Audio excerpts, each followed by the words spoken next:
এই গান হয়তো মোড়ে মোড়ে বাজবে না, এই গান হয়তো নিয়ে অনেক ধুমধাম হবে না, কিন্তু যেটা হবে অসংখ্য মানুষ একা ঘরে এই গানটা শুনবে, আমার সেই বিশ্বাস।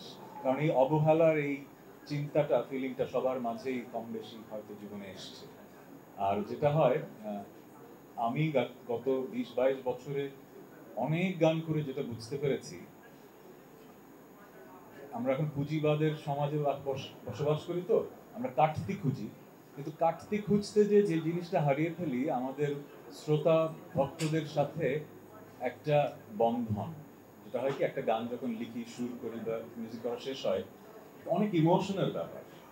এই ইমোশনটা যখন গানের মধ্যে আমরা ঢেলে দেই, সেটা যখন একজন শ্রোতা তার কানে শোনেন, সেটা তার ভেতরে যখন দাগ কাটে, তখন আমার সাথে তার একটা অদৃশ্য বন্ধন তৈরি হয়।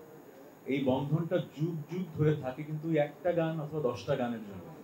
সো কাটতির জন্য অনেক গান হয়, মিলিয়ন মিলিয়ন ভিউ হয়, কিন্তু এই মিলিয়ন ভিউ এর মাঝে কিন্তু ওই বন্ধনটা আসলে তৈরি হয় না।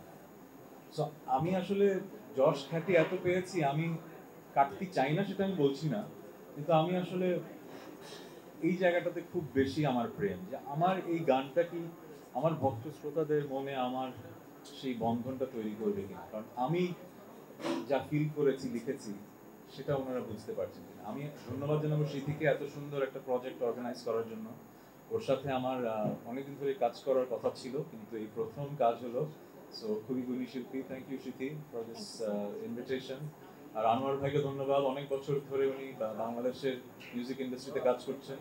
আমি খুবই ঘরকুনো মানুষ, খুব বেশি কাজ, খুব বেশি বেশি নতুন মানুষের সাথে করা হয়নি, কিন্তু উনি ভেরি পারসিস্টেন্ট ছিলেন। So thank you very much এত সুন্দর আয়োজনের জন্য। আর সাজিদের কথা কি বলবো, আমি আমার ক্যারিয়ারের প্রথম 10-12 বছর শুধু একা নিজের সুরে গান করতাম, তারপরে সাজিদ আসার পরে আমার জীবনটা একটু সহজ হয়ে গেল। তারপরে আমার লেখার সুর করতে যতটুকু সময় লাগে, তার চেয়ে অসম্ভব বেশি রকম পরিশ্রম দিতে হয় মিউজিকটা ট্র্যাক রেডি করতে, মিক্স করতে, মাস্টার করতে। সো সাজিদ আসাতে আমার সেই কাজটা অসম্ভব সহজ হয়ে গেছে। আর আমার আমার ধারণা না, আমার বিশ্বাস, আমার গলার মিক্সিংটা আমার জীবদ্দশায় সাজিদের চেয়ে ভালো কেউ করতে পারেনি, পারবেও না। I am grateful that he exists.